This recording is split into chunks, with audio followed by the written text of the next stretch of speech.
Hello friends, welcome back to this channel. लक्ष्य तक आपके साथ स्वागत है आप सभी का आपके अपने इस चैनल में।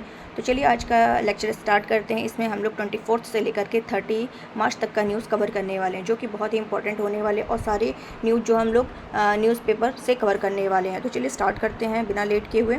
तो अगर पसंद आए लेक्चर तो प्लीज़ इसको लाइक करना बिल्कुल मत भूलें, और जो नए हैं वो सब्सक्राइब भी कर दिया करिए। तो चलिए स्टार्ट करते हैं। विश्व भालू दिवस बहुत ज़्यादा इंपॉर्टेंट नहीं है, लेकिन ले लेते हैं क्योंकि आयोग कोई भी क्वेश्चन पूछ लेता है कहीं भी, तो आपको ध्यान रखना चाहिए, ठीक है। तो विश्व भालू दिवस जो है हर साल कब मनाया जाता है? 23 मार्च को मनाया जाता है। बस इतना आपको ध्यान रखना है। आगे चलते हैं। प्रख्यात भारतवंशी गणितज्ञ टी.एन. सुब्रमण्यम का निधन हुआ है। तो टी.एन. सुब्रमण्यम है, इनका निधन हुआ है। ये कौन है ऐसे पूछ सकता है। टी.एन. सुब्रमण्यम जो है इनका भी हाल ही में निधन हुआ है। ये किस क्षेत्र से संबंधित है? तो ये कौन है? एक गणितज्ञ हैं, भारतवंशी गणितज्ञ हैं, जिनका अभी क्या हुआ है, अमेरिका के मिशिगन में देहांत हो गया है। और ये कितने वर्ष के? 76, 76 वर्ष के थे, तभी इनकी क्या हो गई?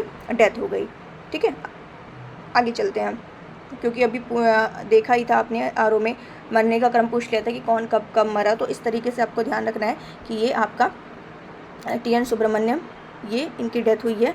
और ये कब की न्यूज़ है? ये मार्च की न्यूज़ है, ठीक है। चलिए आगे चलते हैं। म्यांमार में भारत के नए राजदूत नियुक्त हुए हैं, उनका क्या नाम है? अभय ठाकुर। अभय ठाकुर को म्यांमार में भारत का पहला राजदूत भारत का अगला राजदूत नियुक्त किया गया है। ये आपको ध्यान रखना। आगे चलते हैं और भी देख लेते हैं कि ये जो अभय ठाकुर हैं, इन्होंने भारत की G20 की अध्यक्षता के दौरान G20 प्रक्रिया के सूस शेरपा के रूप में कार्य किया था। ये इंपॉर्टेंट है, ध्यान रखिएगा। सूस शेरपा के रूप में कार्य किया था। आगे चलते हैं।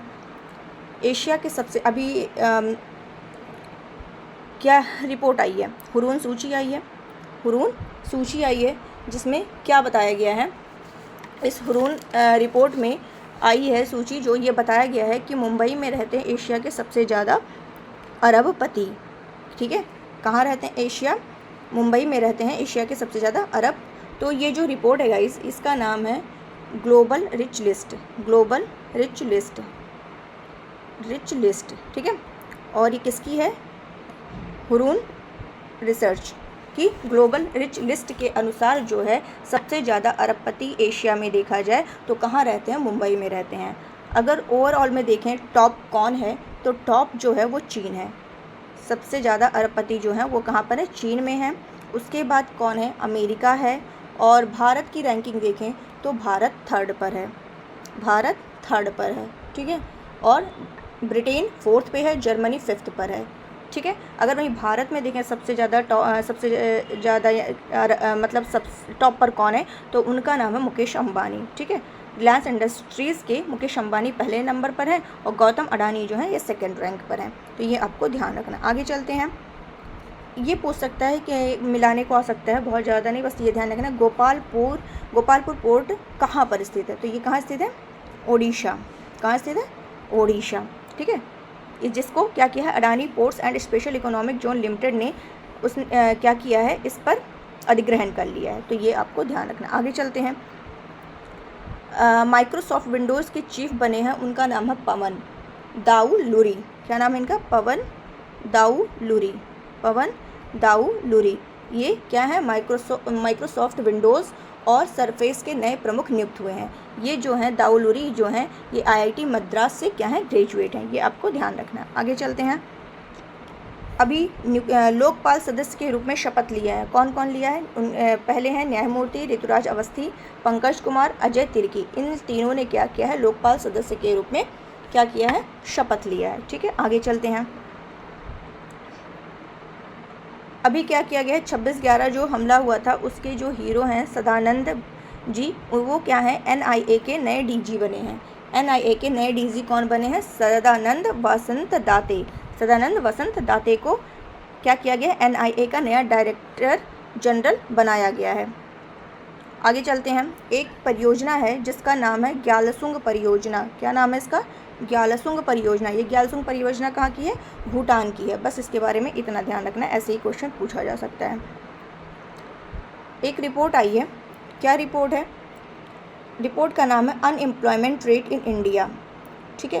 क्या है कि अभी क्या किया है? इंटरनेशनल लेबर ऑर्गेनाइजेशन यानी कि ILO, इंटरनेशनल लेबर ऑर्गेनाइजेशन, ये और कौन, institute of human development, IHD, इन दोनों ने मिल करके क्या किया, इंडिया एम्प्लॉयमेंट रिपोर्ट 2024 प्रकाशित किया है, जिसमें ये बताया गया है कि भारत में बेरोजगारों में युवाओं की जो संख्या है वो कितनी है, 83% है। देश के बेरोजगारों में जो हमारे यूथ हैं उनकी संख्या 83% है, ठीक है। और ये बहुत ही चिंता की बात है।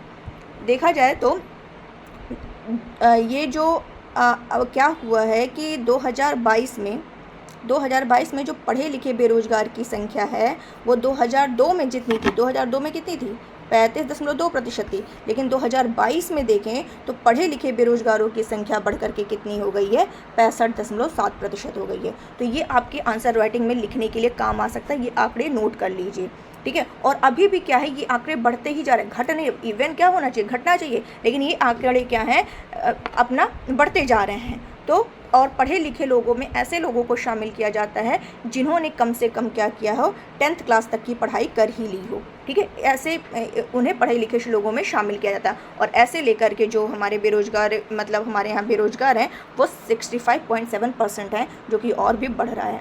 अगर और देखा जाए कि बेरोजगारी दर सबसे ज़्यादा कहाँ देखी गई है, तो वो है ओडिशा है, MP है, बिहार, UP, झारखंड, छत्तीसगढ़, ये सारे शामिल हैं उसमें, ठीक है।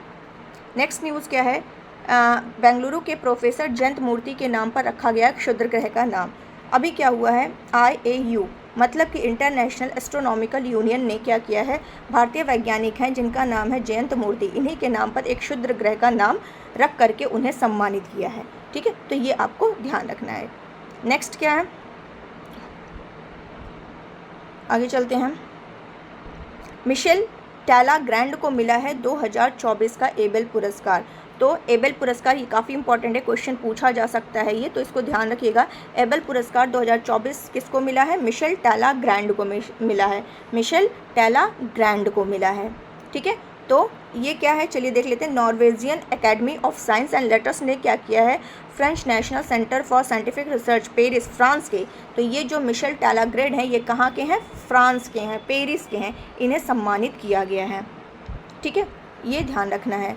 और टैलाग्रैंड को गणितीय, भौतिकी और सांख्यिकी में उत्कृष्ट अनुप्रयोगों के साथ संभाव्यता सिद्धांत, ठीक है, और कार्यात्मक विश्लेषण में उनके योगदान के लिए ये पुरस्कार प्रदान किया गया है।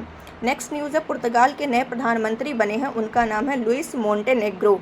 पुर्तगाल के नए प्रधानमंत्री कौन बने हैं, लुइस मोंटेनेग्रो, ठीक है। आगे चलते हैं। नेक्स्ट क्या है कि सेनेगल के नए राष्ट्रपति कौन बने हैं, सेनेगल के नए राष्ट्रपति का नाम है बसिरऊ दियोमाए फे। बहुत टफ नाम है, तो थोड़ा सा बस आप याद रख लीजिए, सेनेगल के जो राष्ट्रपति हैं उनका नाम है बसिरऊ, ठीक है, ये ध्यान रखना है।